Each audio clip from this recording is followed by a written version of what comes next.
السلام علیکم ورحمۃ اللہ وبرکاتہ ناظرین، پروگرام بات چیت کا میزبان اور میزبان کی عدم موجودگی کی وجہ سے آج میں عبداللہ علمزیب آپ ناظرین کی خدمت میں حاضر ہوا ہوں۔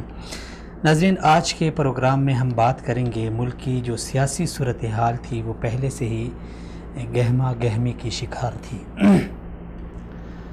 ایک ہلچل مچی ہوئی تھی، لیکن اس کے اوپر ایک دو دن قبل اسلام آباد ہائی کورٹ کے جسٹس شوکت عزیز صدیقی صاحب نے کا ایک بیان سامنے آیا ہے اور اس نے اس سیاسی صورتحال کو مزید گرم کر دیا ہے۔ ناظرین کرام، اگر دیکھا جائے تو پاکستان کا مستقبل بہت روشن دکھائی دے رہا ہے، لیکن اس وقت کی جو صورتحال ہے وہ بے یقینی کی شکار ہے۔ ایسی صورتحال کے عوام اور پاکستانی قوم پریشان حال، سرگرداں ادھر ادھر دیکھ رہی ہے، عجیب سی کیفیت ہے، ادارے آپس میں ٹکراؤ کی صورت پیدا کر رہے ہیں، بلکہ پیدا کی جا رہی ہے۔ ان میں کچھ عناصر ایسے ہوتے ہیں جو ملکی اداروں کو آپس میں ٹکرانے کی کوشش کرتے ہیں، جس کی وجہ سے عوام کا جب ایک نظریہ بن جاتا ہے، ایک سوچ بن جاتی ہے، ایک فکر بن جاتی ہے، تو ایک نیا کٹا کھل کے عوام کی وہ سوچ پھر سے منتشر ہو جاتی ہے۔ یہ شاید جو ہمارے لیڈرشپ ہے، یہ جو ہمارے بڑے ہیں یا جو ہماری سیاستدان ہیں، ان کے لیے شاید یہ کوئی کھیل تماشا ہے، لیکن عوام اس وقت ایک بے یقینی کی صورتحال سے دوچار ہے، ایک تذبذب کا شکار ہے کہ وہ کس کی تائید کریں، کس کی مخالفت کریں، کس کی بات مانیں، کس کی بات کو ٹھکرائیں۔ ایک ایسی صورتحال میں عوام کو کیا کرنا چاہیے، اور جو اس طرح کے بیانیے سامنے آتے ہیں وقتاً فوقتاً، یہ نہیں اس کا ایک تسلسل ہے، وقتاً فوقتاً کبھی کوئی تنظیم اٹھ کھڑی ہوتی ہے، کبھی کوئی ایک شخصیت کا اس طرح کا ایک بیان آتا ہے، تو ایسی صورتحال میں ہم پاکستانیوں کو کیا کرنا چاہیے؟ ناظرین، یقیناً یہ جو جسٹس شوکت صدیقی صاحب کا جو بیان ہے، اب اس کو کون کس نظر سے دیکھتا ہے، یہ تو آج ہم اپنے پروگرام میں اپنے مہمانوں سے جانیں گے، ان کی رائے جانیں گے، لیکن الزامات جو عائد کیے گئے ہیں وہ بہت سنگین قسم کے ہیں۔ اگر ان الزامات کو مد نظر رکھ کر دیکھا جائے تو بالکل جو میں نے عرض کیا کہ ایک بے یقینی کی صورتحال پیدا ہو جاتی ہے، اور اگر یہ الزامات درست نہیں ہے اور یہ ایک سازش ہے تو پھر یقیناً قوم کا یہ مطالبہ ہے کہ ایسے جو الزامات ہیں یا جو ایسی صورتحال ہے اس کی تحقیقات کی جانی چاہیے۔ آج کے پروگرام میں ہمارے ساتھ جو مہمانان گرامی اس حوالے سے بات کریں گے اور ہمیں ایک سوچ، ایک فکر دیں گے، ان میں سے میرے ساتھ اسٹوڈیو میں تشریف فرمائے جناب فردوس جمال صاحب۔ جمال صاحب، بہت شکریہ، سلامت رہیں۔ آج کے جو دیگر مہمانان گرامی ہیں جو اس حوالے سے اپنا تجزیہ پیش کریں گے، ان میں سینئر تجزیہ نگار جناب آصف محمود صاحب ہمارا ساتھ دیں گے، اسی طرح تجزیہ نگار جناب ناصر محمود ملک صاحب بھی ہمارا ساتھ دیں گے۔ جمال صاحب، سلامت رہیں، بہت شکریہ۔ سب سے پہلے تو سیاسی صورتحال پہ ہم نے پچھلے ایک دو دن قبل بات کی تھی، اس میں ہم نے ایک سوچ دی تھی، ایک فکر دی تھی قوم کو، اپنے ناظرین کو، لیکن جس طرح میں نے عرض کیا کہ ایک مسئلہ ہم حل کرنے لگ جاتے ہیں تو دوسرا اوپر سے اور کھڑا ہو جاتا ہے۔ تو آج کا جو تقریباً جسٹس صاحب کا جو بیانیہ ہے یہ 2-3 دن سے چل رہا ہے، لیکن ان کی جو تقریر اور جو ان کی سپیچ ہے، اگر اس کو آپ نے تو سنا ہوگا یقیناً، آپ سب سے پہلے اس کے اوپر اپنا تجزیہ پیش کریں تاکہ پھر ہم بات آگے بڑھائیں۔ بسم اللہ الرحمن الرحیم۔ سب سے پہلے تو عبداللہ صاحب، جسٹس شوکت صدیقی صاحب کی متنازع تقریر، اس کے بعد ظاہر الیکشن کے دن قریب ہیں بالکل، ایک تو اگر یہ تقریر وہ آج سے 2 مہینے پہلے، 6 مہینے پہلے سال پہلے کرتا تو شاید اتنا اس پہ رد عمل نہیں ہوتا. جی بالکل. اس کی ٹائمنگ بڑی اہم ہے اس تقریر کی. تو اس ٹائمنگ سے یہ ہوتا ہے کہ جتنے سیاسی گروپس ہیں اس طرح کا کوئی انسیڈنٹ ہوتا ہے تو وہ اس سے فائدہ اٹھانے کی بھرپور کوشش کرتی ہے, یعنی اس کو سیاسی رنگ میں سیاسی رنگ دیا جاتا ہے. ورنہ آپ اگر ہماری عدلیہ کی تاریخ اٹھا کے دیکھیں تو عدالتوں میں اس طرح بہت کچھ ہوتا رہا ہے. یہ تو اس نے الزام لگایا ہے, یعنی آپ اس کو الزام سمجھتا ہوں. لیکن میں آگے بڑھ کے بات یہ کہوں کہ المیہ ہے عبداللہ صاحب کہ ہم ایک جملہ ہم سنتے تھے اور بڑے تواتر سے سنتے تھے, بڑا خوبصورت جملہ تھا کہ ججز کے فیصلے بولتے ہیں, ججز خود نہیں بولتے ہیں.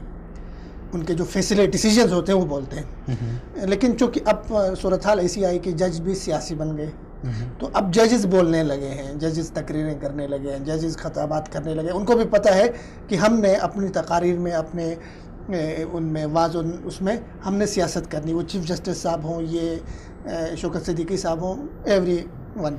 تو ایک تو یہ کہ ججز ابھی ان کے فیصلے نہیں بولتے, وہ خود بول رہے ہیں. ٹھیک ہے.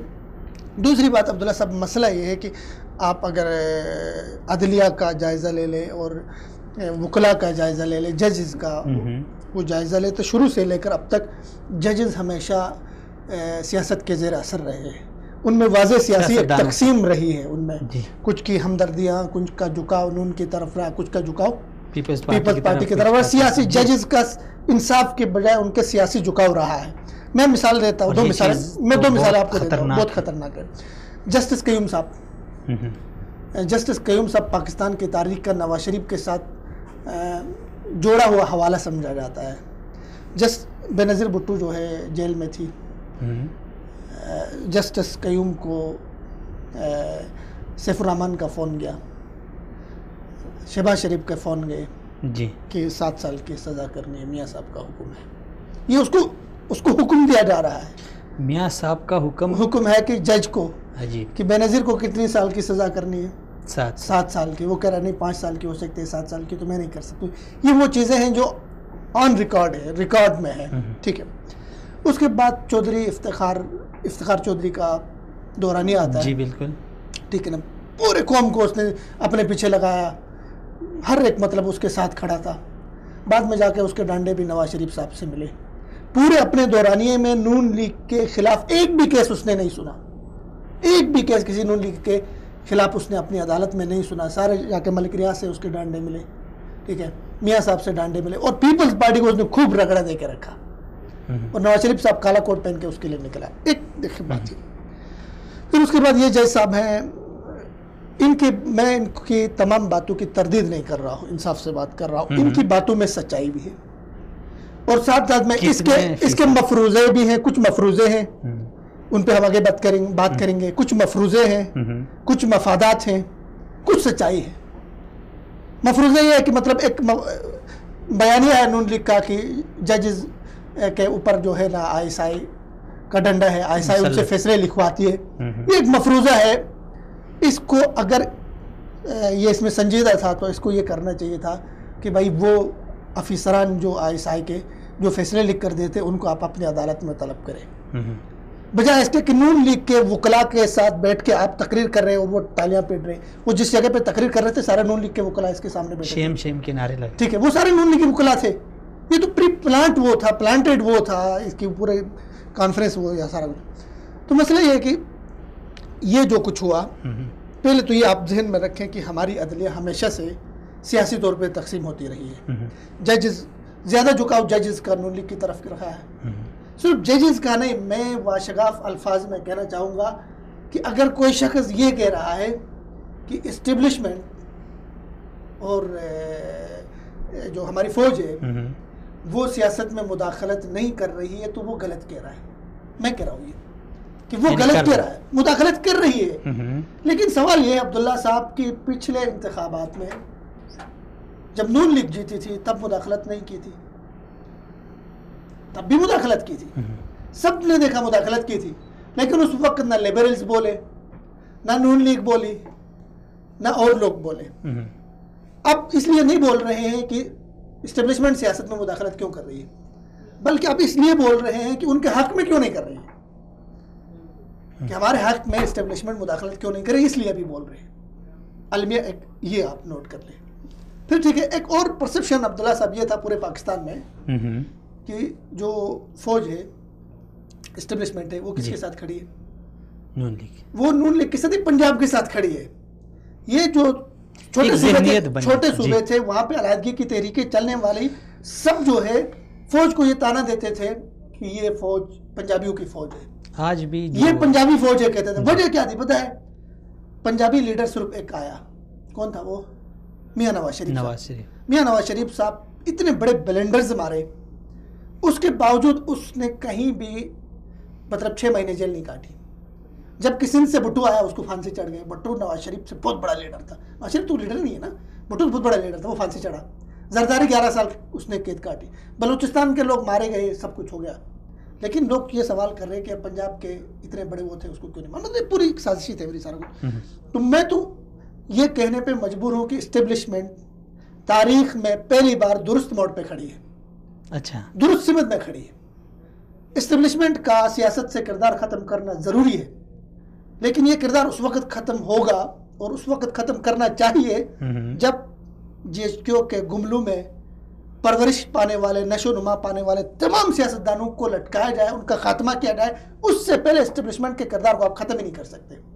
وہ اس لیے کہ اسٹیبلشمنٹ کو پیدا کر دیں. اپنے گملوں میں کیوں پروان چڑھا رہے ہیں؟ یہ بڑا اہم سوال ہے. دیکھیں اصل اسٹیبلشمنٹ کے اوپر سوال یعنی مطلب یہ کہ وہ تیار کر رہے ہیں پھر وہی سائڈ پہ لگا رہے ہیں. دیکھیں اصل مسئلہ یہ ہوتا ہے عبداللہ صاحب کہ ہمارے جیسے ملک جو سیکیورٹی سٹیٹ ہوتے ہیں، پاکستان ایک سیکیورٹی سٹیٹ ہے جس میں ہمارے اندر مختلف ہمارے شعبوں میں اداروں کے اندر دشمن ملک کے اہلکار بیٹھے ہوتے ہیں. جی بالکل ٹھیک ہے. جس دن پاکستان کے عام عوام سے اٹھ کے ایسا لیڈر آئے گا جس کو عوام بناتی ہے، وہ آئے گا، وہ پاکستان کے مفاد کو سامنے رکھے گا، اس وقت فوج سوال نہیں پیدا ہوتی ہے کہ فوج اس پہ ہاتھ لگائے اور وہ فوج کے سامنے جھکے. جس کے مفادات ہوں، ان کی چوریاں ہیں، ان کے ڈاکے ہیں، ٹھیک ہے، ان کے بیرون ملک آف شور کمپنیاں ہیں، ان کے سوئس بینکوں میں اکاؤنٹس ہیں، ان کی ساری کمزوریاں ہیں. چونکہ یہ ملک میں حکومت کرنے کے لیے آتے ہیں، ہمارے اوپر اپنے مفادات کے لیے آتے، اپنے بینک بیلنس بنانے کے لیے آتے. میاں صاحب دیکھیں، میں عجیب کامن سے میاں صاحب کو پتہ چلا کہ ہماری عدلیہ میں انصاف نہیں ہوتا ہے. کب پتہ چلا؟ یہ جس وقت خود پھنسا.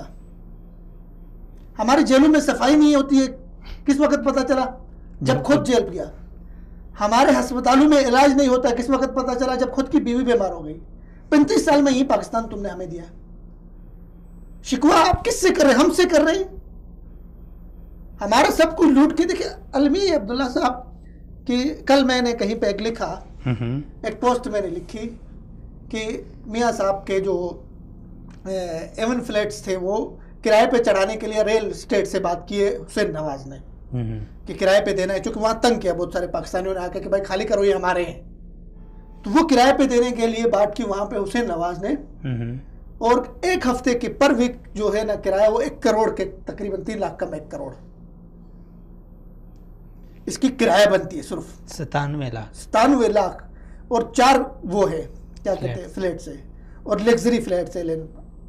مجھے ایک آدمی نے نیچے آ کے لکھا، کافی پڑھا لکھا آدمی تھا، کہ بھائی آپ کو اعتراض کرنے کا کیا حق ہے؟ آپ کے پیسے سے خریدا ہے، آپ کے خون پسینے کے پیسے سے اس نے خریدا ہے. دیکھیں عبداللہ صاحب، اس ملک میں آپ وہ ٹوٹی پھوٹی سڑکوں پہ، ٹوٹی پھوٹی بسوں پہ، رکشوں پہ، گاڑیوں پہ آپ سفر کر رہے ہیں، اس کا جو کرایہ جاتا ہے اس سے آپ ٹیکس دے رہے ہوتے ہیں، اس میں آپ کا ٹیکس شامل ہوتا ہے. جی بالکل. آپ جا کے چائے کی 1 کپ پیتے ہیں، اس میں آپ کا ٹیکس شامل ہوتا ہے. ایک مزدور بھٹی پہ کام کر رہا ہوتا ہے، اس کا ٹیکس وہاں پہ اس کا خون پسینہ شامل ہوتا ہے.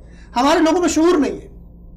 ہمارے لوگ یہ سمجھتے ہیں کہ مطلب دیکھیں عبداللہ صاحب، لوگ ٹینکوں میں لیٹنے کے لیے، ٹینکوں کے نیچے لیٹنے کے لیے تب نکلیں گے جی جب آپ طیب اردگان جیسے لیڈر ہوں گے، جب آپ اپنے ملک کو بنائیں گے، جب آپ اپنے لوگوں کے لیے کام کریں گے. 10 سال پہلے کا ترکی دیکھے اور آج کا ترکی دیکھے، کہا ان کی معیشت، ان کی جی ڈی پی، ان کے قرضے سارے. آپ نے کیا بنایا؟ لوگوں کو احسان کر رہے ہیں. ہم نے کیا بنایا؟ اورنج ٹرین دے دی. ہم نے کیا دے دیا؟ میٹرو دے دی. آپ کا میٹرو ٹوٹل قرضے لے کے بنایا. یہ ہمیں مقروض کر کے دیکھو، ہماری قرضوں پہ جو میٹرو کو آپ نے گروی رکھ کے بنایا. Orange train total